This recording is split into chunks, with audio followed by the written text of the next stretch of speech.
Self-Doubt.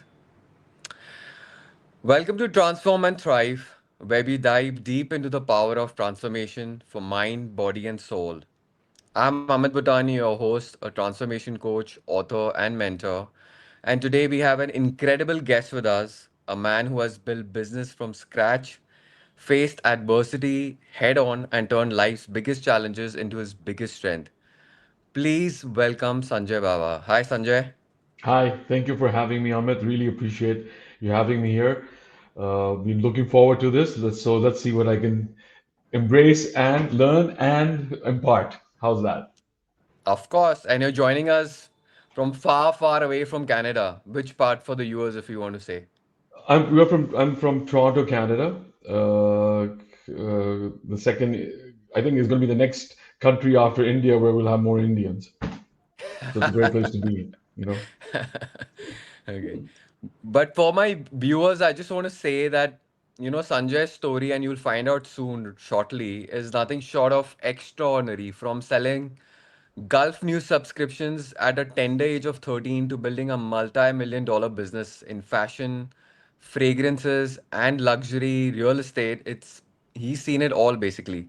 But what truly defines him isn't just his success, it's his mindset in the face of adversity.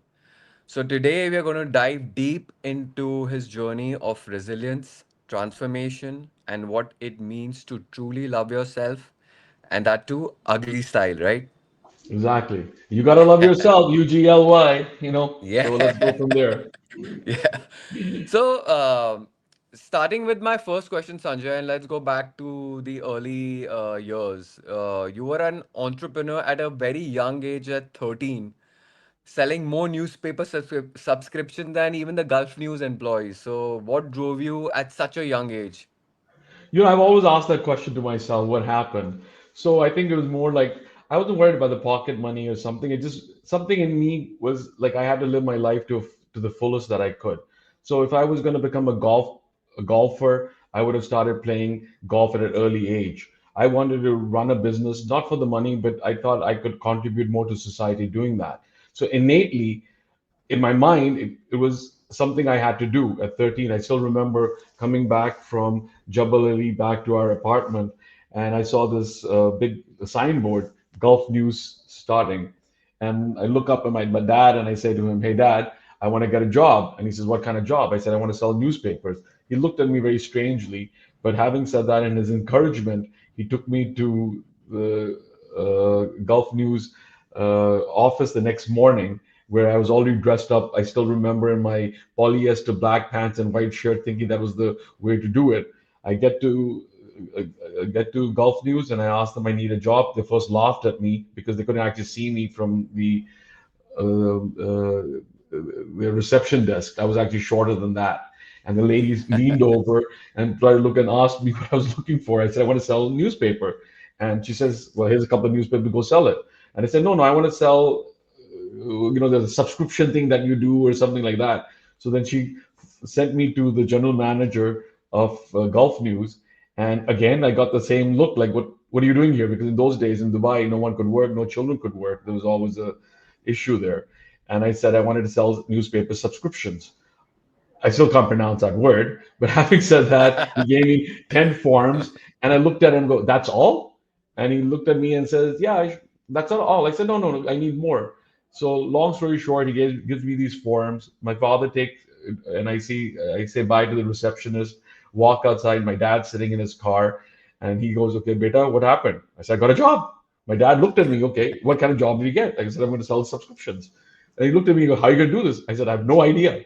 So he eventually said, I think we both had a business plan. The business plan was I would go to different communities like Al Karama, Al Shab, Al Nasser Square in Dubai in those days. And so we started with Al Shab. And I remember my father dropping me. It was around 10 o'clock in the morning. And he said, I'll pick you up at 1:30. And by the way, here's 5 dirhams and here's two 25 fills coins. And I go, what the coins for? He said, in case you get into trouble, you can call me. So that's how it all started. And then I remember, you know, I didn't know, I wasn't trained or anything like that. I just knew I had to do something. So I still remember knocking the first door, and this lady opens up and she goes, "What do you want?" I said, "Would you?" And I was still stumbling. And I go, "Would you like to get some new? Would you like to get golf news?" And she looked at me with a very strange face. She says, "What do you mean golf news?" I said, "It's a newspaper. It's great. You should maybe consider a subscription." So I don't know what happened, but she walked me into the room, into her house, gave me lassi to drink, and signed up my first deal at 30 dirhams. And that's where it all Wow. started. And I got encouraged so much that then the next door was, I went there, knocked, did the same thing. So during the whole journey of that whole month from one community to the other, I got kicked out of places. I had biryani served to me. I had, people giving me their clothes. There's all sorts of things going on. I was 13 years old. I think no one actually expected that to happen. And the best part was, which I didn't tell you, is my father said, when you sell this, whatever you do, don't use your last name. Why that? He said, well, let me see how good you do. So I remember there was a bank called BCCI. I walked in there, went to the reception and said, I'm here to sell newspaper subscriptions. She was very kind. And she said, yeah, sure, go meet the general manager. I think they were making fun of me or something. In any case, I go to the general manager. I convince him to buy a subscription, and then he allows me to talk to all his employees. Can you believe I sold 30 subscriptions that day? And that same evening, the bank manager ended up meeting my father at the Hyatt for a reception. And it tells the story going like this. Oh, this kid came, a chubby little kid, and I have no idea why I bought this useless newspaper. Not did only did I, but every 30 other people did also. And my father goes, really? Who was the boy? He says, Sanjay. That was probably the proudest moment my father had, because then he could say, he's my son. Wow. So that's how Wow. it all started. And why did I do this? I think it was for being I wanted to be a bigger person. I just didn't know where to start. And then I think I've been living this ugly philosophy without really actually realizing it. I just took action. I said I'll start somewhere. So that's where Yeah. the G comes from, the gotta. And can you believe in those days, we're talking 1979? I think, not to tell Yeah. you about my age, but I think my commissions were close to 3,500 dirhams, which is more than most people made at that. Wow. Yeah. Wow. That's a lot of money at that point of time, huh? Yeah, I mean, I spent it about 2 days after that, but that's a different story, But I learned so much in those 2 months. I think it was a better summer holiday that most kids had. I mean, all of a sudden my confidence level was higher. You know, I I got used to taking rejection, and I think that was the turning point in my life. Got it. Got it. So let's say now after graduation, when you worked and you went in the corporate world, and you soon built a perfume empire from just $185, if I got that correct. And that's insane. What was the secret sauce about all this? Well, let me take you back a little bit, two steps behind. I was at university, and we were paying foreign fees at Ohio State University at that time, and I think this is 1984, so including tuition and living was about 35,000 a year.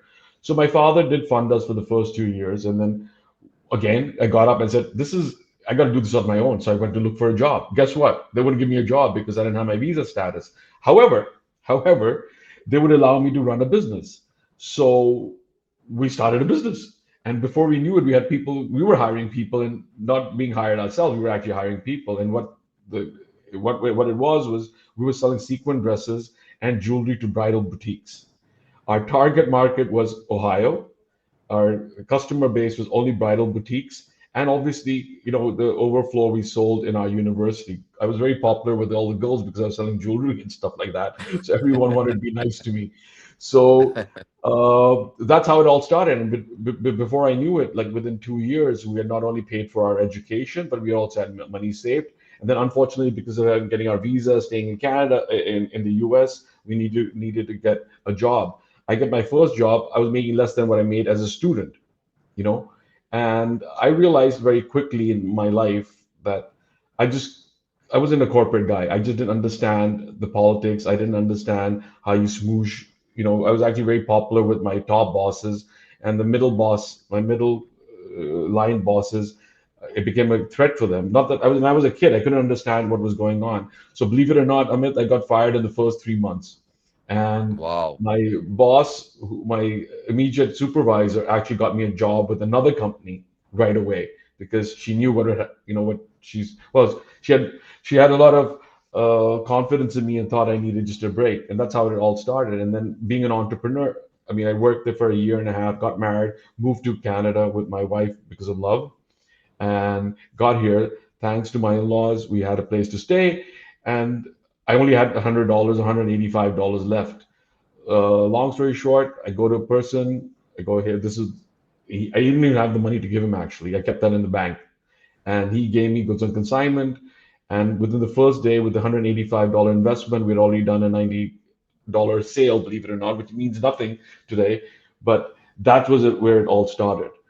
Getting up at 4 o'clock in the morning, getting into the garage, ticketing merchandise, going from, I started with push carts in malls, so started doing that one by one. And literally, I was rotating money as the money came in. And luckily, I was then bought over by a company called Swiss Arabian in Dubai within 3 years or 4 years. Yeah, 4 years of starting the business. We were already doing $1 million. We had 60 employees working for us. It was sheer hard work. I mean, I can't tell you. And not fearing anything. I wasn't the smartest guy in the world. I knew if I worked harder, I would be able to prevail. So that was the Wow. secret. Wow. So I think there I can see the sparks of resilience and say fearlessness and fortitude coming out from inside, huh? Right. I don't know if it's fortitude, but it's more like it is more of a survival thing. But I didn't want to fail. I just did not want to fail. But I just didn't have, like, I honestly speaking, it was just, instincts. It was intuition, which got me from one day to the other. And because of my Gulf News experience, I was actually a pretty good salesperson, so it worked. And I mean, and it's not only selling products, it's also selling, the banks, like getting lines of credit without signatures. I still Wow. remember, believe it or not, this banker's name was John Smith. I know, actually, his name was John Smith.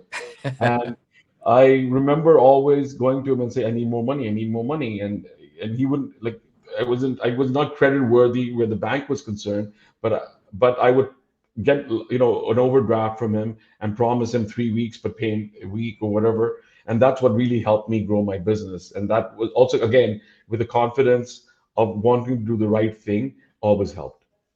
Got it. Got it. You know? So I think that's the reason because of this hard work and sheer hard work, and let's say a dose of fearlessness thrown in, you build like a $17 million business. You landed up with all the top-notch global brands. And then comes the first twist, which is in 2008. There was a 2008 crash that happened. Tell us about this turning point in your life. So Amit, actually, the crash was I crashed myself. When you do really well in life, one thing happens: the devil comes to you. You know, you're being pushed or pulled by different things around you because you're doing so well, and that's where I think was my biggest. I hate to say failure because you learn from it, but it actually was the biggest failure because I went. My decisions were being made by the fact of wealth, money, and that was the only motivation, as opposed to a whole holistic thing. So, believe it or not, I mean, I got interviewed at George Saint Hotel in Paris, and the same evening, Elton John was playing for us, and another 110 investors. So your mind gets, oh my God, what I've been doing all my life wasn't really good. Yeah. You start doubting yourself. And I took the decision of going from a cushy not job, but partnership to doing something different because I thought the grass was greener on the other side. Big mistake. And once we got there, then the 2008 crash, and then my career for a certain while was in limbo. But what kept me going was I looked at it every day as another day in the office. Getting rejected from job offers, getting losing money, because you're burning money. And I was in Dubai alone. My family was here, so it was just the word I would like to use. I don't think I can use in a podcast, but it was pretty screwed up. you know. And what did I get out of it? Is the question is, what did I get out of it? Yeah, I went through a bit of a depression for a while without realizing it because I was in my peppy self and I was thinking more in a survival mode, not in a growth mode. And that is what is the worst thing one anyone can do because you don't want to survive in life. You want to grow in life. You have to use your body, mind, and soul in Yeah. together to move forward. And this is what we normally, as human beings, always forget what we're doing and our objectives because we look at the shortcut. Oh, if I get a job right now, I'll make my $20 an hour, I'll Yeah. survive.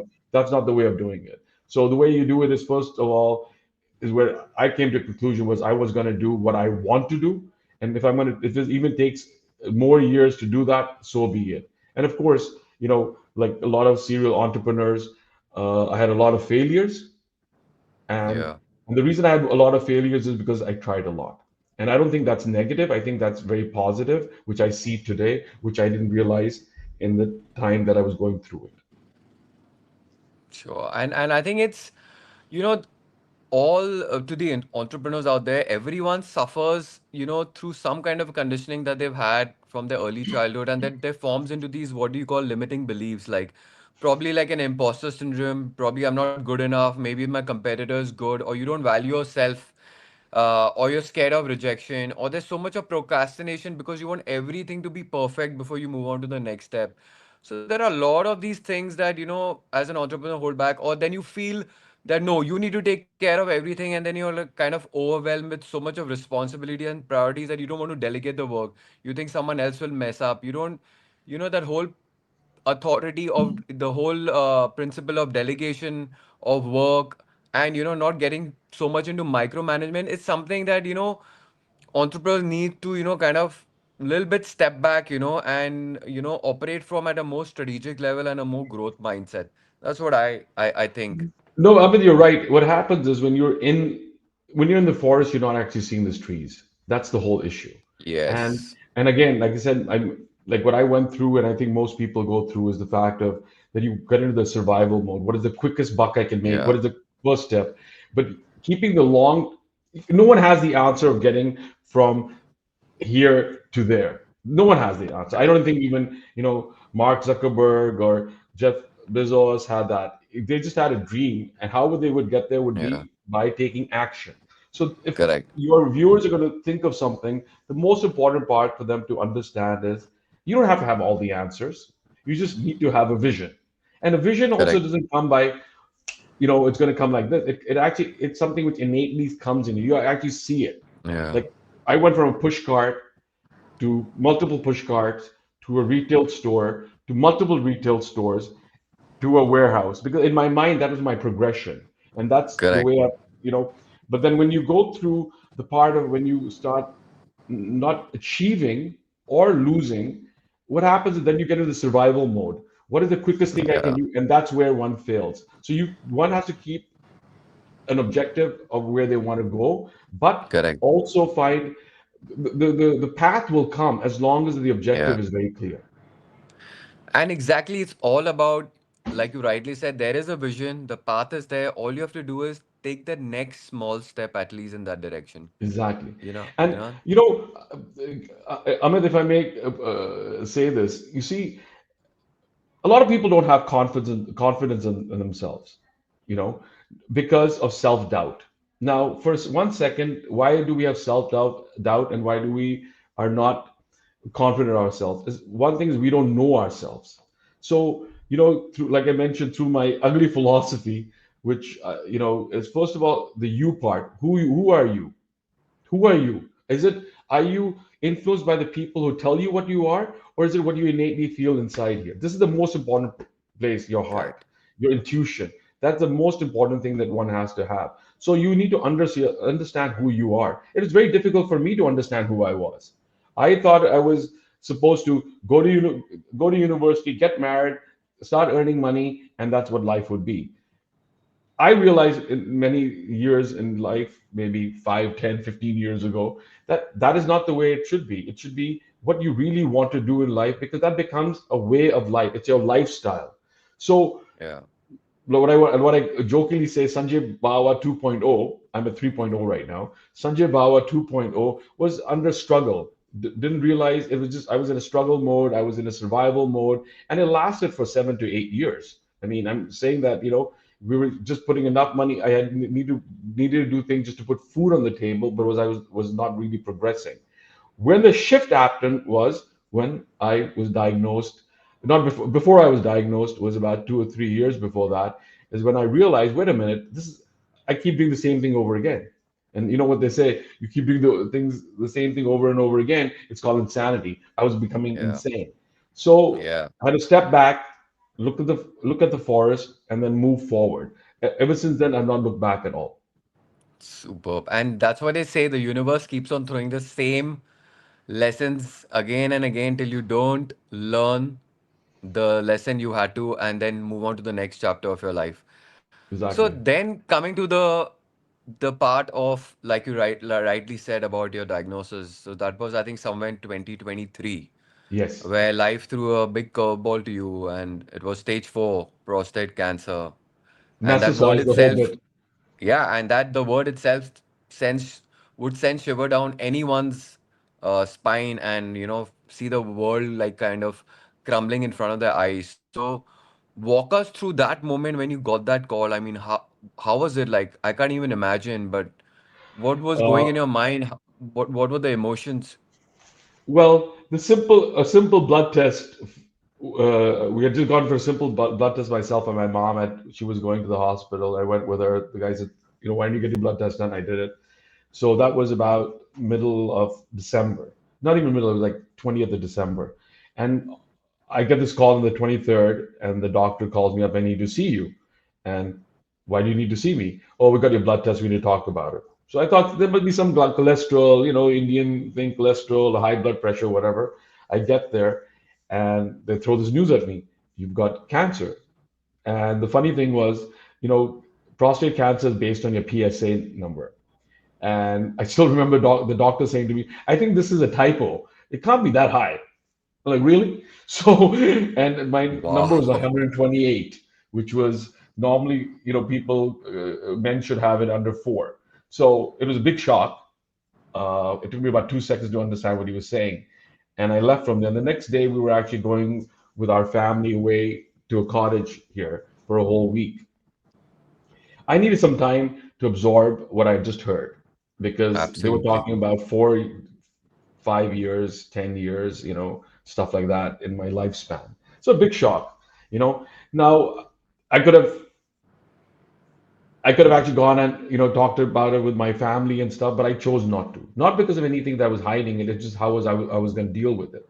Then I realized I said, मैं सबको, I'm always telling people about my ugly philosophy. If I This is the time to see if it really works. So I gave myself a month, calm down, figure it out. And I said, Sanjay, this is going to be the time when you have to really, excel for yourself, not anybody else, but for yourself most importantly. So you love yourself. How are you going to take care of it? So at that point, I realized one thing, that if pain is inevitable, suffering is an option. I was not going to suffer. So what happens? I tell my family, of course, everyone's sad and all that stuff, but the support from my wife, my wife for sure. I mean, it was going to affect her life too, and her support, my children's support. My mother called up all her pundits to make sure I had all the right, stones I needed to wear, do all the right, you know, um, prayer meetings and whatever it is. But what came to me was, I said, okay, Sanjay, if you love yourself enough, you have to take action. And taking action meant that you're going to fight this mentally and physically. So the same Physically. thing, like you always say, body, mind, and soul had to work in conjunction with each other. Yes. So so I had already thought that I'm not going to suffer. I'm going to make sure that when I leave from my last chemo, I would have inspired other people to be better than where they were, and that gave me a lot of strength.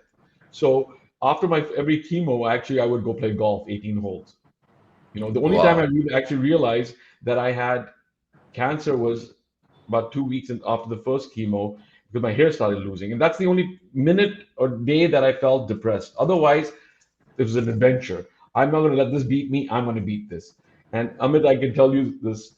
I was down maybe once or twice in the 18 weeks of chemo.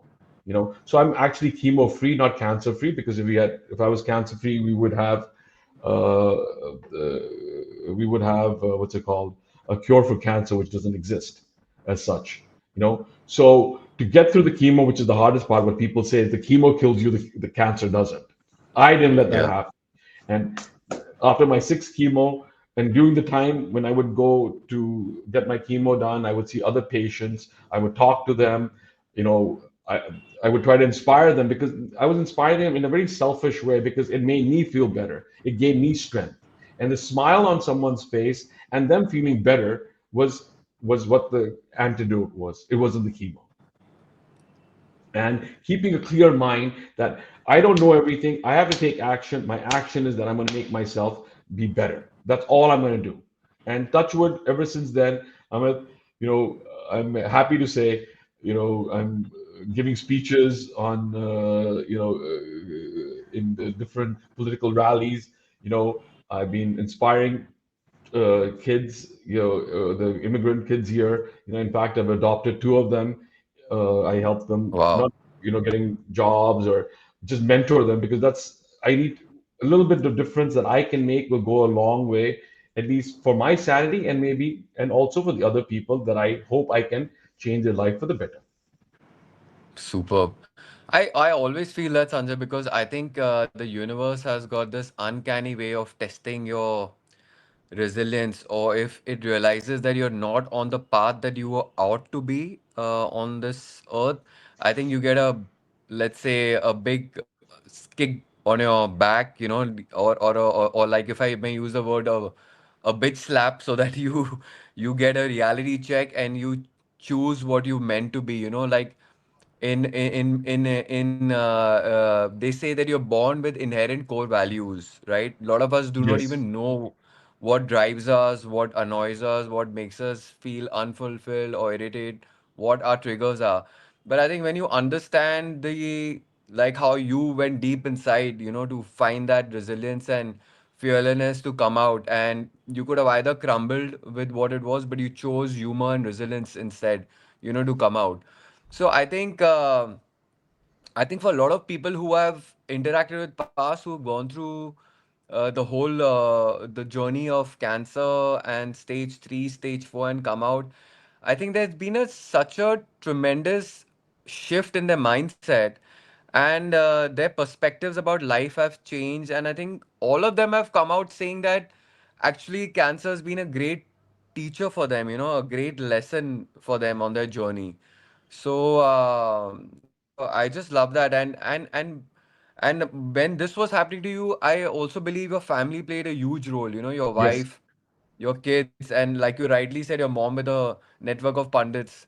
So how did that kind of let's say, act like a catalyst on this journey? You see, the support, no one is ever alone. Even the loneliest people are never alone. And there's always something there. It just, when you're going through turmoil in life, something always comes there to balance it. So, I mean, not to digress, but to give you an example, you see our hands? We have five different fingers, right? Everyone has a different size. So, actually, human beings are all equal: money, wealth, family, mental health, or whatever it is. There's five things. Everyone's always missing one. Always. You know, Yeah, um, as an example, all the richest people are divorced, so they're missing their family life, right? So they have all the wealth in the yeah, world. So once you yeah, realize that everyone is equal, and if everyone's equal, so if I was decided to have not great health, as an example, but then the other things, the universe comes back to help you, but yeah, you have to be able yeah, to embrace that. Embrace it, meaning that you have to be able to say, you know what, this if even if it's someone giving you a candy, okay, and when you're sick, that one candy from a person who you don't know is universe telling you that, look, you can get back on track, you can deal with this, but you have to have the mental strength or mental want to yeah, do so. yeah, You have to yeah, embrace it. You have to let it come to you. Otherwise, you're always, if you're negative, nothing comes to you. I mean, you've seen that correct. also.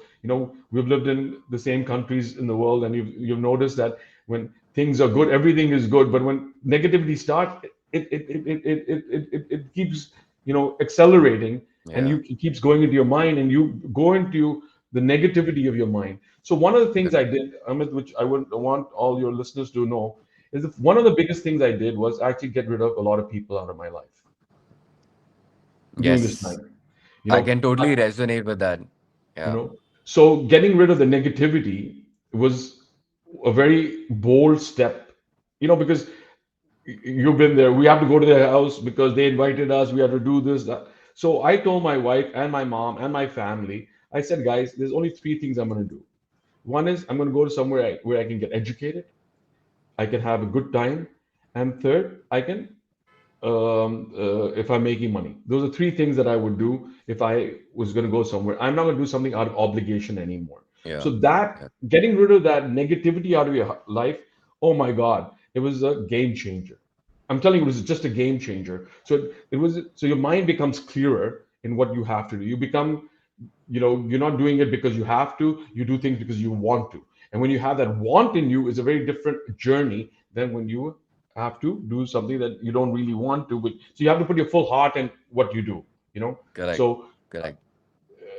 like I always think that if I'm gonna do something, I'm gonna do it because I want to do it, and that will help me accelerate in what I'm doing. And also the other part of this is like probably not relevant, but I like to leave people, making them feel better about themselves, and that gives me a lot of strength. So when you walk away and something, I hope that when the guy leaves me, he's gained even spiritually, mindfully, whatever way it is, that they should be better Yeah. that after that 2 minutes of interaction than what they were before, and that in itself keeps you going in life. Yeah. You get up happy. You get up that you've Yeah. done something. You know. That's the inherent quality of an human nature where people tend to forget. It is inherent and born within a human to help a fellow human being. And when you do that, it automatically releases feel good hormones in your body. It's amazing how nature works, or what you might call the universal intelligence or whatever, because you're meant to help. Everything in nature is helping another person. The trees are giving out fruits which we consume, or the leaves give out oxygen which we consume. We give out carbon dioxide with the leaves consume in the night. So there's always a give and take relationship is happening within nature, and we fail to see that at humans. Sometimes we're shrouded by this whole illusions, and we get sidetracked about more on fame, wealth. Of course, they're good in their own place, but we need to strike the right balance. I think somewhere we lost track as humans. It's all about our growth, my growth, my family, my it's all about mine, mine, mine. But when you start doing things from a place, you're helping other person or an individual out, like you rightly said, it just makes you feel good. For And that's example, Sanjay, if I have to cite incidents in my life where I felt really happy, is so vivid that it was in London where I helped an old lady who could not cross the road with a stick. I just help her out. And that emotion and that memory is like kind of etched into my heart. Because yes. I think in the end, it just matters what memories we create for each other in each other lives. I think that's what really important is, in life. It's all about the small moments which you would not even think twice about it. Those are the moments that actually bring you joy. Exactly. At the end of the day, what do humans want? Happiness. That is what it is. Exactly. It's basically happiness. We think that if we make money, we're going to be happy. We think if we're going to, steal something from someone, we're going to be happy. We think we're going to acquire something, we're going to be happy. But the Yeah. fact, you must have heard a lot of people say, you know what? Oh, I've worked so hard. I need to take a vacation, and when I come back, I'm going to feel better. Between you and me, Yeah. it was Not happening. not happening. So you have to go happy into this and come back happy, because you actually want to make a life which, like a vacation that you never have to take, go away from. Exactly. So Exactly. to do that, how do you do that? Now it comes to, it's your viewers would want to know. Okay, that sounds really good, but how do you actually do that? First is knowing who you are. What ticks you, what makes you happy. Then got to you got to make take action, even if you don't know the answer or don't know, you have to take action. whatever the action is. If I want to, open a bakery, I got to make sure I can make a piece of bread at home. I want to, become an actor, I actually have to go knock a few doors. Even if I'm going to fail, doesn't matter. But people don't do anything because they think they're going to fail already. By not doing anything, you've already failed.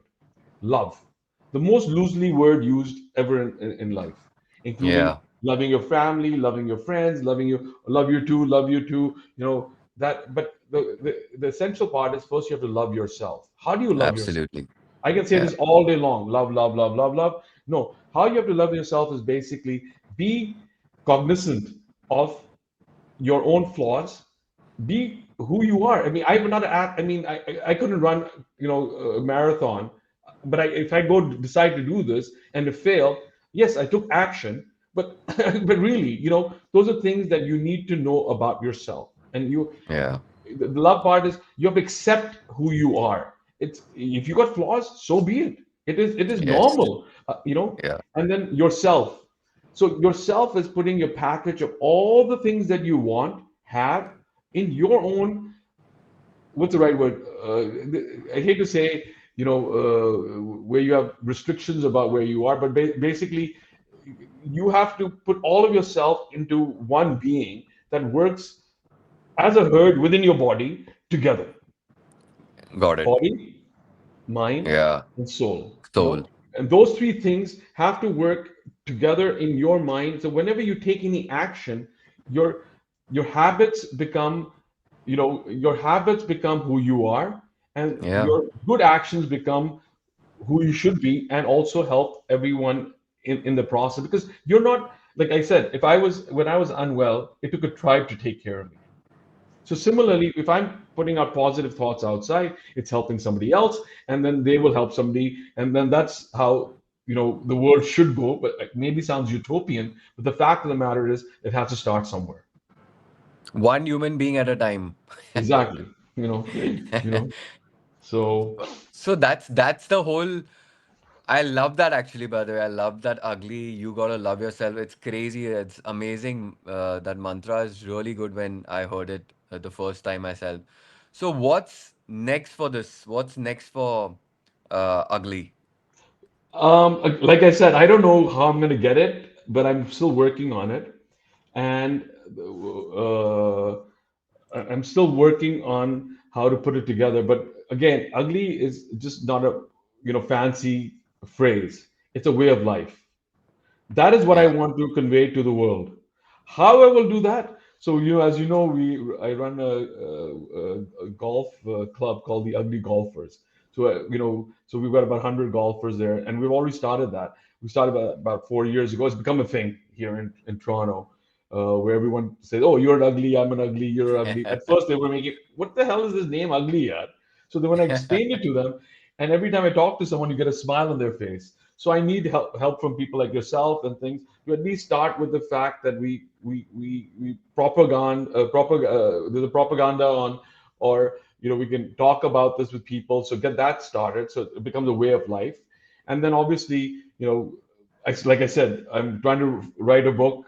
I'm still struggling with that again because I've never actually read a book properly. So where am I going to write one? But I'm still doing that because it's out of my comfort zone. But this is something I want to do. So Yeah. I'm writing a book of my my journey through cancer. And I don't want to use that as a stick, but I want to use that as an experience that I have. I don't look at it Yeah. negatively. I think it was the most positive thing which ever happened to me. It made Yeah. it made me a different person. It made me more attuned, and also it made me realize that what I preach on the ugly side does work. Yes. Now, to move forward, yes, I have my Sanjay.Bawa Instagram. I put some stuff out there. I think I would like to bring some, merchandise and stuff. So, with hats, which we do for our ugly golf tournaments. Write the book, and let's see where it takes us from there. I don't have a clear path myself on how to get there, but I think talking about it, meeting people like yourself, I think we can make this into a world phenomenon. That's what I hope. Absolutely. You know. Absolutely. I love it. And I'm such a sucker for energy, the word energy, frequency, vibration. And I think where your attention is, that's where the energy flows, you know. So it's all about, directing. We are having this conversation right now. We're meeting after such a long time, and it just feels like, we just spoke yesterday. So Yes, yes, yes. it's just about resonance. You start resonating with people with the same frequency, as you rightly said. I think now, from your learning and your lessons, you're kind of vibrating at such a frequency that all which is not supporting you, or whether it's people, circumstancing, situation, they're going to drop away. It's Right. logical. It has to. Because there's this amazing guy, and you should read up on him. He's Dr. Bruce Lipton. He is, I think he works on the concept of epigenetics, that you're above your genes, above your genetic makeup. So Right. what he says, like, if you take a cell and you put it in a petri dish, okay, and you give it an environment which is conducive to the development of the cell is going to prosper. Yes. And why I do that metaphor is because you told me earlier, you wanted to cut off with certain people in your life. So treat yourself as like one of the cell in this whole human organism which is called planet Earth. We are just like one of those trillions or billions of cells which form this Earth, which is this giant human organism, and you're one of the cells. And then you're trying to create your own petri dish environment which is conducive to your development and growth. And I Right. think the power lies with all of us within. I think you've reached deep down. Cancer's been a great, let's say, Healer. healer for you. Yeah, It's a exactly. healer. That's I Yes, don't see it as it's a healer. I mean, no point leaving this earth without being knocked around a little bit a few times, don't you think? absolutely, You know, absolutely. Otherwise, it's just a flat line, right? we don't want that. You know, We don't want that. there's 3 points I wrote down for your viewers. One is, you are not your circumstances, number one. Number two, you are not alone. And number three, you're more powerful than you think. And you don't have you must have heard of stories. He was at his rock bottom, see where he's come up. Why does it Yes. happen then? Why does it happen then? And why doesn't it happen when you're on the top or whatever? Because this is the way the universe tests you. It tests Yeah. your grit, it tests your Yeah. resilience, and every human being out there is resilient. And Yes. all of us unfortunately compare ourselves with others when you don't need to do that because everything that you have is here. You and I have everything right here. We have our body, we have our mind, we have a soul to take care of because the soul is, I Yeah. think, more, again, making someone feel better, keeping a legacy. Your body is your vessel, which takes you from step one to step two.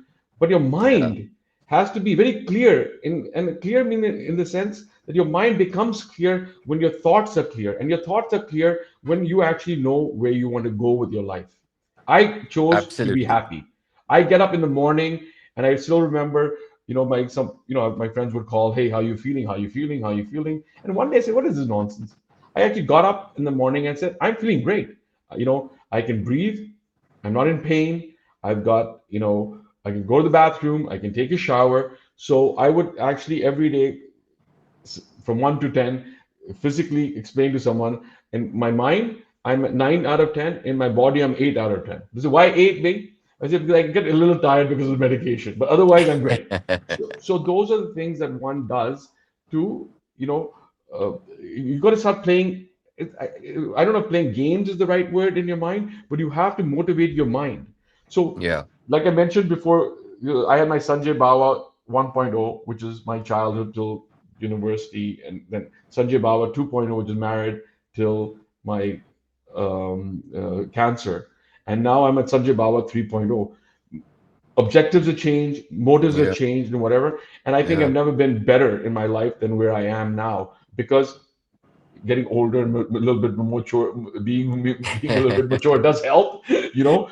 But the philosophy of being happy, and happy means to get up in the morning, do whatever it is. Money is, we're chasing for money. Why aren't we chasing up Yeah. getting up in the morning and say, I want to be happier. I want to be happier. I want to be happier. And just by thinking and saying that, you're manifesting it in your mind and you're feeling better about yourself. See, when Yeah. you wake up with that energy and zest that I'm going to rule the world today, whatever that may be for that Exactly. person. You know, Exactly. Beautifully said. Beautifully said. I mean, and I think the word that you use was action, which is so important, right? Because in my experience with people who I've spoken to, or let's say probably have coached or whatever it is, everyone absorbs the knowledge. Everyone is taking in knowledge. Everyone knows everything. Right. But what separates that 5 or 7% at the top percentile is the people who are actually applying and taking action. And they're consistent, they have a routine, they're doing it again and again, and they're taking actions, and then the momentum builds in, and then you start seeing the change. So Exactly. what is the difference for if you're not going to move, if you're going to still get up the next day, get triggered by the same set of emotions, same set of people, entertain the same set of thoughts, do the same actions, you're not going to change your life. It's going to be as good as your past. You're just Exactly. basically living your past. If you need to change, you need to operate from a place of respond rather than react. You need to be very self aware of yourself. You need to be very conscious that you are responsible and take the responsibility and onus upon yourself. I think Exactly. that's what it is. Exactly. Fantastic. Yeah. When we met in Dubai, I was on my third or fourth business after my big, I guess, loss from the 2008. And I still remember I probably didn't have even $500 in my bank account at that point, you know, and it was very hard. But I still, and I was, my friends would laugh at me, oh, you went to Dubai and you failed again and stuff like that. At first, it really hurt me. Then I thought to myself, at least I tried. I Yeah. tried, and I'm the only person who's going to fail is the one person who's going to try. You're Yes. gonna try. And it's not once you fail, you still get up, you do that again. And those same people who made fun of me in those days, they lost their job. Some of them, through the pandemic and whatever, they've not been able to get up again. Not for any Yeah. other reason, is because they are scared of failing. If you get rid Yeah. of the scare of failing, you'll always Yeah. prosper because failure is only one other result. So if you do Absolutely. well, but us, and you do well, oh, that's a great result. If you fail, that's another result. You can only Yeah. control what you can do, not Yeah. what things happen. I mean, sometimes things happen to you under circumstances. You can't blame those circumstances, but you can't blame yourself also because you can only control what you can do. I could control the fact that I could get an agency when I met you, get into a plane, come to a new country. As you know, I was in every boardroom in Dubai and in India, but I just miserably failed. I was too ahead of my time. But is it a fault? And today, what I was selling that time is now becomes a norm. In fact, my own daughter is working in a company who does this, and they make millions of dollars. So it's just circumstantial. Maybe I was not meant to do that, but I can't beat myself up on that, and I can't use wealth or even health for that matter to determine how my mind feels. I just can't. Correct. You know. Correct. So you think the Correct. richest guys are the happiest in the world? I can promise you they're not. Are the Oh, guys who are the unhealthiest in the world and are not happy? It could be the other way. So correct. when people tell me, "Oh, he's so rich, he must be happy." What about all the we live in India, for example. We have 1.4 billion people. Only 2% are actually, what is it, 5% of 2%, 5% of the people have a certain amount of wealth. You mean to tell me everybody else is unhappy? Makes no sense. It makes no Nope. sense. Nope. A guy in a Joparwala, even when they're eating their dal at night, they're smiling. I go to Exactly. Delhi once in a while. Amit, I still remember in Hoskas, I was driving at 2 o'clock in the morning once, and I saw this family sitting in a tent. It was cold. They were sitting outside. They had the fire on, and in a way, it broke my heart to see that they were doing that. But there's one thing about them that I did not see in all the rich people's houses there. They had a big smile on their face when they did that, and that was a very big learning experience for me. I go, Yeah. see. So wealth, Exactly. we got to start running about money. We get that Yeah. out of the thing. The rest, everything will flow. Everything will flow. You feel True. better. You get up. You just let me enjoy the day. Yeah. You know. Yeah. Exactly. Exactly. We've been having such a great conversation, but you know, all good things do also do come and end, but not Yes. not that it stops here, but then it's just the beginning of other amazing collaboration and other onward journeys that we would be somewhere entangled with. I'm sure the universe is going to find that way Yes. soon. But say on a parting note, like if you want to give some message to the viewers about those who are facing adversity, whether it's illness, whether it's business failure, or whether it's self doubt, because I think the biggest limiting belief the human population hold is I'm not good enough, and that plays out in so many areas of their life, whether it's relationship, whether it's in work, whether it's in business, or whatever that be. So what would be your message to them, Sanjay? First of all, number one, you got to love yourself. You have to love Yes. yourself. Okay, that's the most important part. Okay, Yeah. so Yeah. number two, you're not alone. You're stronger than you think. And again, health, wealth, sickness, whatever you want to call it, is only another experience in your life. You cannot you cannot change your emotions with with what happens. You need to take it in a way. It's another day in the office. Today I'm unhealthy. Okay, I'm going to deal with it. I haven't. So if you change your emotions every time you fail, that is not the right thing to do because you. I'm not saying say you got $60 million as a lottery today.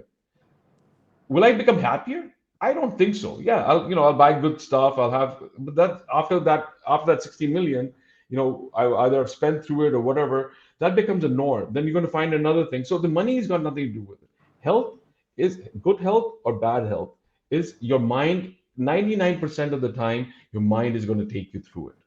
Yeah. It is going to take you Yeah. through it.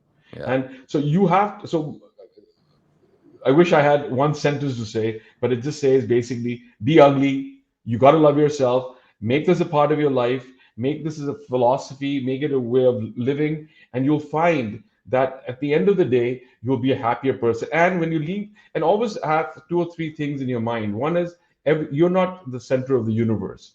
One is not the center of the universe. So stop thinking about yourself. If I change the narrative, okay, I'll give you one very small example, and I guess you'll get my point here.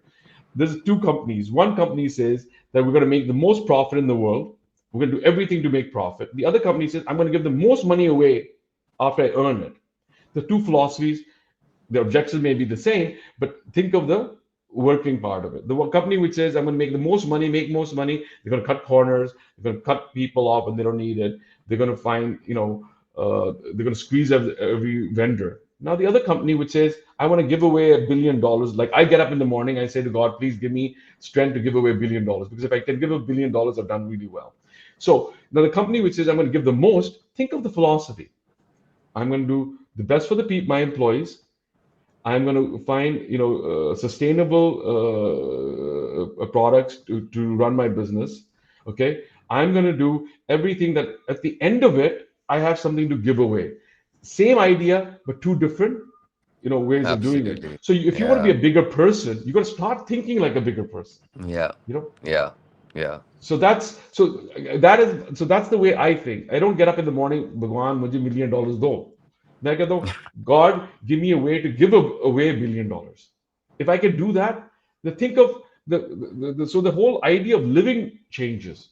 If you got and and like you also said, when you give away something, that smile, that what goes into your heart is priceless. There's nothing more I can say about it. It's just priceless. Yeah. It is. It is. It is. And just like if just before we wrap up, if there are people who want to connect with you and be part of the ugly movement right now, I believe it's restricted in Canada, or is there anything, or is there any social media or website handle or any upcoming projects that you would like to tell the Yes, I would listeners? like everyone to obviously go on my Instagram, Sanjay.Bawa. That's just a start, okay? And give me their feedback. Call me, and is it restricted to Canada alone? The answer is no. We want to I want this to go global. In fact, I'm working with some guys, some of my friends in Delhi to start an ugly golf movement there, because that's what we know. We're starting with that. And once people start talking, you give out t-shirts, you've got ideas flowing, and that's what we'll take it. Like I said, I'm still at the first floor on this, and again, I just don't know how to get there yet. So any sort of feedback I can get from people, or we put some money together. The idea objective is obviously self-healing, making sure that we're better as human beings, because that will result in the communities being better, cities being better, provinces being better, countries being better. So that's the whole idea. So how will we get there? Step by step. And it would be great if people can start on my Facebook or Instagram or LinkedIn, connect with me, and I can promise you, anyone is not feeling the best they can, give me a call and I'll cheer them up. You know, That's lovely, you lovely, know. lovely. It's been such an awesome and inspirational conversation, Sanjay, and I know it's Thank going to you, help so many people who are listening to it. And thank you for sharing your journey and your humor and your wisdom with all our listeners. And thank you. yeah, just keep on doing the lovely work that you're doing, ugly style. Yeah. So we're all good. So I hope one day when I'm in Bombay or something, when you're giving one of your seminars, I hope to be, I guess, your opening act. That'll be a real Yeah. honor for me and humbling experience. You know. That's really sweet of you. That's Yeah. really sweet of you. And to all our listeners, remember one thing, as I always say, transformation starts from within. Keep thriving, and we'll see you the next time on Transform and Thrive. Thank you. Thank you. Thanks a lot. Thank you for having me.